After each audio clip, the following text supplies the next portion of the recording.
KBEntertainments.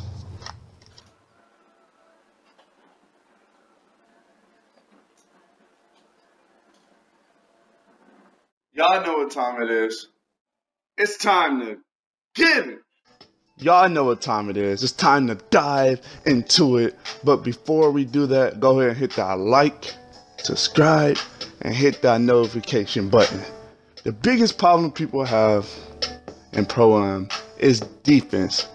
And I'm here to help y'all, give y'all some tips to play the maximum defense you can play.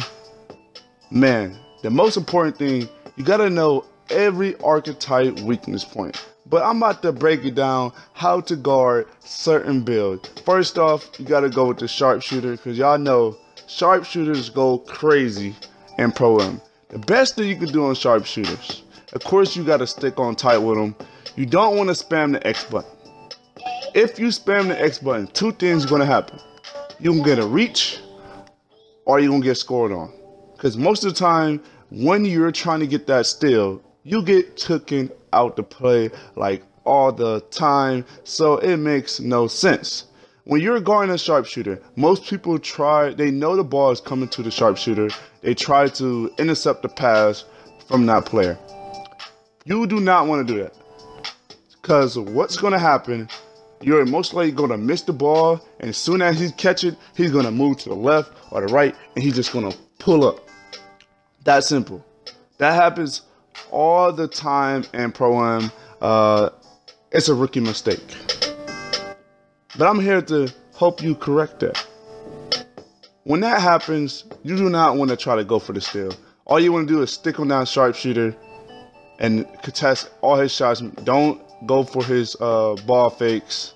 If that team is setting a bunch of screens, the best thing you can do, if you're playing with friends, you got to play hope deep or call for a double team. This will prevent him scoring off that screen. This will make it, okay, if I was going to put a percentage on it for it working for him, I would probably put it at 75%. This will help a lot. This definitely will stop him a lot. If you call a lot of double teams, this will force him to pass it. So he's most likely going to get a turnover. Just because it's very simple.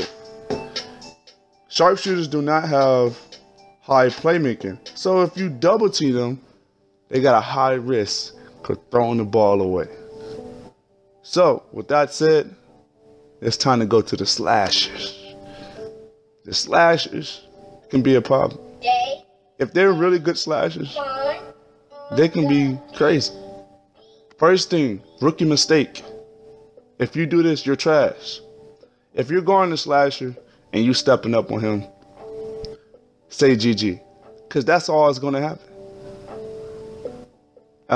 He's going to be going crazy. You do not want to step up on slashers, because you're going to get a bypass animation. And he's gonna buy it right past you. So emotionally, you want to back off. You don't want to back off too much, because sometimes some slashers know how to shoot them mid-range. So always keep that in mind. So you want to back off a little bit in the mid-range area, just a little bit, little space. So if he pull up something, you can contest it. But you don't want to spam the X button, like I said before. When it comes to slashers, you do want to stop them from doing their layup. So you most likely going to have to try to go for that block. You're going to have to go for that block. If it's a chase down, me personally, I go for the chase down 100% time. 100%. If I got an opportunity to get a chase down block, I go for it. I watch a lot of LeBron and Giannis Antetokounmpo, because I'll be wanting them chase down blocks. So that's the most perceptive way for me for going for a block. Now, when it comes to shot creators, you're gonna need a lot of team defense on shot creators. If you got a big man, tell that big man to step up, because if he step up, he's gonna prevent that fadeaway that shot creator is gonna do. You don't want to spam the X button. You just want to kind of stick on and just keep running into him, try to bump him, just make him shoot bad selection shots, and then you'll be good going against the shot creators. Now, when it comes to defense overall, You don't want to spam the Y button. It takes you out the game. Completely takes you out the game. The Y button, like I said before, only time I push it, if I'm a big man, I push it a lot because I want to try to get them blocks and only chase downs. Steals, I only go for steals if the player is spamming a lot on dribbles. I know his stamina is going to be down a little bit, so most of the time I go for the steals. And when you call a double team, don't push the X button when you call a double team. Just keep bumping them, and you will get the steal. Like, the best way to get steals is forcing yourself into the ball, and then you will end up getting that steal. So don't push the X button. Don't spam the Y button. Play good hope defense. If you got a sharpshooter, limit your hope defense individually. And it's all a team effort when it comes to defense and pro-am. Because certain builds, certain people, it just can't be guarded. So with all that said, y'all know what time it is. Like, subscribe, and hit that notification button. And it's time to get it!